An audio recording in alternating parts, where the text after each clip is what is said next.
आपण पाहणार आहे सावित्रीबाई फुले पुणे विद्यापीठाचा निकाल कसा चेक करायचा। तर सर्वप्रथम आपल्याला गुगल वरती जायचे आणि या ठिकाणी मी जे सर्च करतोय त्या पद्धतीने तुम्ही सर्च करा। युनि पुणे रिझल्ट्स असं सर्च केल्याच्या नंतर पहिलीच लिंक येते सावित्रीबाई फुले पुणे युनिव्हर्सिटीची। तर या ठिकाणी तुम्हाला काय करायचं, क्लिक करायचे। याच ठिकाणी क्लिक केल्यानंतर तुमच्या पुढे अशा प्रकारचा इंटरफेस येतो आणि सावित्रीबाई फुले पुणे विद्यापीठाचं जे काही होम पेज आहे त्याच्यावरती आपल्याला इथं एक ऑप्शन आहे स्टुडंट कॉर्नर म्हणून, त्याच्यात इथं रिझल्टचा ऑप्शन आहे। याच्यातून गेल्याच्या नंतर याच ठिकाणी आपण रिडायरेक्ट होतो। आता आपण सर्वप्रथम काय केलं, क्रोम वरती सर्च केलं युनि पुणे रिझल्ट आणि त्यानंतर इथं पहिलाच ऑप्शन आहे बघा ऑनलाईन रिझल्ट। तर याच्यावरती आपल्याला काय करायचं, क्लिक करायचंय। याच्यावर क्लिक केल्यानंतर तुमच्या पुढे थोडंसं पेज लोड घेतं आणि त्यानंतर तुमच्या पुढे अशा प्रकारचा इंटरफेस येतो। मग इथं जेवढ्या अभ्यासक्रमांचे रिझल्ट या ठिकाणी लागलेले आहेत त्यांची इथं लिस्ट येते। मग त्याच्यामध्ये आपल्याला ज्याचा रिझल्ट बघायचा असेल, आता इथं first year BA 2019 pattern October 2023 चा रिझल्ट लागलेला आहे 2 जानेवारी 2024 ला। इथं त्याच्याच पुढे आहे गो फॉर रिझल्ट, तर त्याच्यावर आपल्याला काय करायचंय, क्लिक करायचंय। त्याच्यावर क्लिक केल्यानंतर तुमच्या पुढे अशा प्रकारचा इंटरफेस येतो। इथं तुम्हाला काय करायचंय, तुमचा सीट नंबर टाकायचा आहे। आता आपला जो सीट नंबर असेल तो सीट नंबर टाकायचा आहे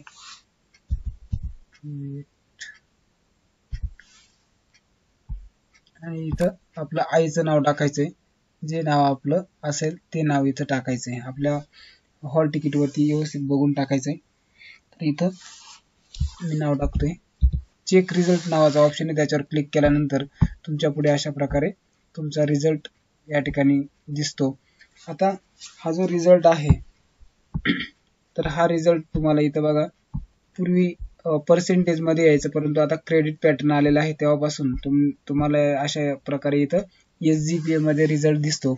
आता हा SGPA टू पर्सेंटेज म्हणजे आपल्याला टक्केवारी जर काढायची असेल तर ती कशी काढायची, तर त्यासाठी परत आपल्याला जे काही तुम्ही ब्राउझर वापरताय त्याच्यावरती जाऊन SGPA टू पर्सेंटेज अशा प्रकारे सर्च करायचे। SGPA टू पर्सेंटेज केल्याच्या नंतर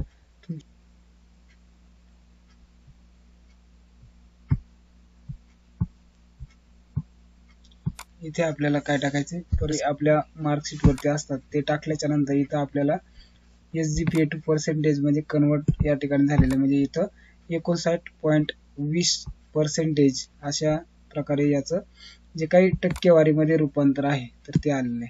तर आपण या पद्धतीने इथंच तुम्हाला खाली आपल्या रिझल्ट वरती दिलेलं आहे SGPA, तर इथं 6.67 क्रेडिट या ठिकाणी मिळालेले आहेत या विद्यार्थ्याला।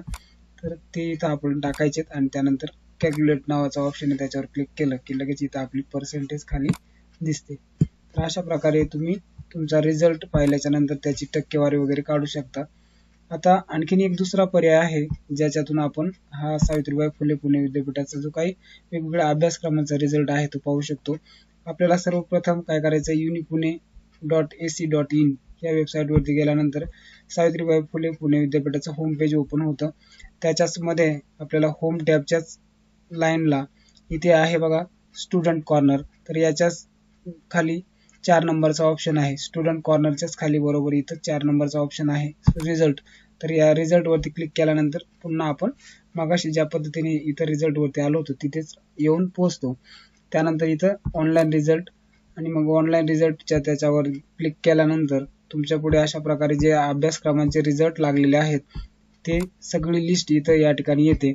मग यातून आपल्याला आपला अभ्यासक्रम निवडायचा आहे आणि त्यानंतर गो फॉर रिझल्ट, आता इथं BA चा रिझल्ट आपल्याला पाहिजे आहे तर आपण इथं BA च्या पुढे असणाऱ्या गो फॉर रिझल्ट वरती क्लिक करायचं। इथं तुमचा सीट नंबर टाकायचा आहे, तुमचं आईचं नाव टाकायचं आहे आणि त्यानंतर चेक रिझल्ट वरती क्लिक केलं की त्यानंतर डायरेक्टली तुमचा रिझल्ट आपल्या समोर अशा पद्धतीने शो होतो।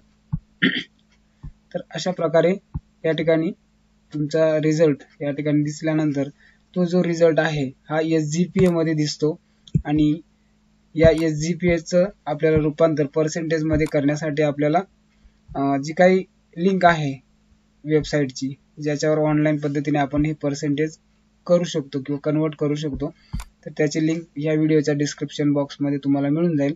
त्याच्यावर क्लिक करा आणि त्यानंतर तुम्ही SGPA टू पर्सेंटेज कॅल्क्युलेट करू शकता.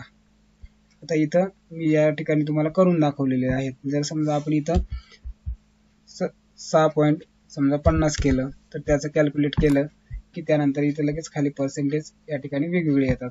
आता तुम्हाला मगाशी रिझल्ट दाखवला होता तिथं त्याचं मी या पद्धतीने इथं कॅल्क्युलेट करून दाखवलं तर 59.20% या ठिकाणी याचे कॅल्क्युलेट झालेलं आहे.